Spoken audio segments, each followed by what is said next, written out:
Hi hello ഈ വാഴക്കൂമ്പിൻ്റെ പൂ വെച്ചിട്ട് അടിപൊളി ഒരു തോരൻ എങ്ങനെ ഉണ്ടാക്കാൻ നോക്കാം.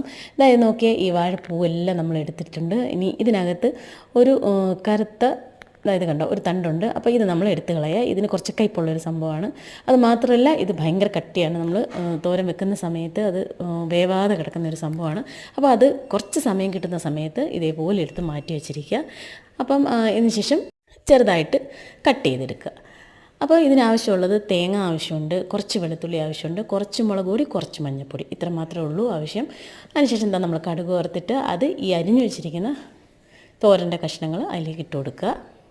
കുറച്ച് ഉപ്പിടുക.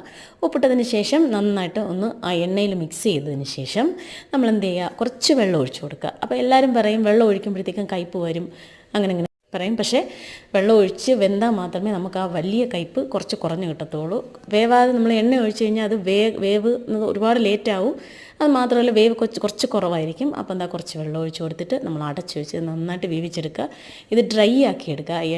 എണ്ണ തെളിഞ്ഞ് വരുന്ന രീതിയിൽ ഡ്രൈ ആക്കി എടുക്കുക. അപ്പോൾ നന്നായിട്ട് വെന്ത് കിട്ടുന്നതായിരിക്കും. ഇനി നമ്മളെപ്പോഴും ശ്രദ്ധിക്കേണ്ട ഒരു കാര്യം, തേങ്ങ എന്ന് പറയുന്നത് തോരനകത്ത് ഒരുപാട് ഉപയോഗിക്കാൻ പാടില്ല. അപ്പം നമ്മൾ തേങ്ങയുടെ ടേസ്റ്റ് മാത്രം മുന്നിട്ട് നിൽക്കും. തേങ്ങ കുറച്ച് ഉപയോഗിച്ചാൽ നമ്മൾ ഏത് പച്ചക്കറിയാണോ ഉപയോഗിച്ചിരിക്കുന്നത് അതിൻ്റെ ടേസ്റ്റ് നമുക്ക് കിട്ടും. അപ്പം എന്താ കുറച്ച് തേങ്ങ ഞാൻ ഉപയോഗിച്ചിട്ടുള്ളൂ. കുറച്ച് വെളുത്തുള്ളി ഇട്ടിട്ടുണ്ട്, മുളക് പൊടി ഇട്ടിട്ടുണ്ട്, മഞ്ഞൾപ്പൊടി ഇട്ടിട്ടുണ്ട്. അപ്പോൾ അതിനുശേഷം മിക്സ് ചെയ്തെടുക്കുക. ഇത്രയേ ഉള്ളൂ നമ്മുടെ ഈ തോരൻ. ഉപ്പൊക്കെ നോക്കുക. അപ്പം ആഴ്ചയിൽ ഒരു 2 ദിവസം 2 സ്പൂൺ വെച്ചിട്ട് കഴിച്ചാലും വളരെ ഹെൽത്തി ആയിട്ടുള്ള ഫുഡാണിത്. അപ്പം എല്ലാവരും ഇത് ചെയ്ത് നോക്കണം. അപ്പോൾ എൻ്റെ വീഡിയോ ഇഷ്ടപ്പെടുകയാണെങ്കിൽ ലൈക്ക് ചെയ്യണേ, ഷെയർ ചെയ്യണേ, സബ്സ്ക്രൈബ് ചെയ്യണേ.